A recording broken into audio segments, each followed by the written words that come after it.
Everyone, আজকে অনেক দিন পর দুই বান্ধবী মিলে চলে গেছিলাম একটা বৌভাতের অনুষ্ঠানে। আর এটা ছিল আমার বান্ধবী সুপর্ণার দাদার বৌভাত।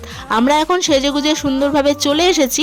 আর এসে দেখো দাদার বৌদির সাথে দেখা করেও নিলাম। তো দেখো দাদা বৌদিকে আজকে কত সুন্দর লাগছে না দেখতে।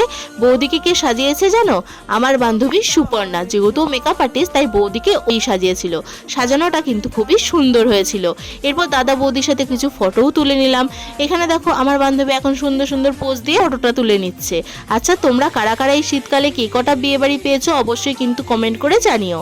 তো এরপর আমরা সুন্দর সুন্দর ফটো তোলার পরে চলে গেছিলাম একটু স্টলে। তো চলো, খাওয়া দাওয়াও তো করতে হবে, শুধু কি ফটো তুললে হবে? তাই জন্য এখন খেতে চলে এসেছি। আমরা প্রথমে খেয়ে নিয়েছিলাম পকোড়া আর কফি। পকোড়াটা কিন্তু ভীষণই টেস্টি হয়েছিল। এরপর সোজা চলে গেছিলাম ফুচকা খেতে। ফুচকা খাওয়ার পরে আমরা চলে গেছিলাম একটু নাচানাচি করতে। তো চলো, এরপরে আমরা কি করেছি সবটাই তোমার সাথে শেয়ার করবো নেক্সট পার্টে। তো আজ মতন বাই।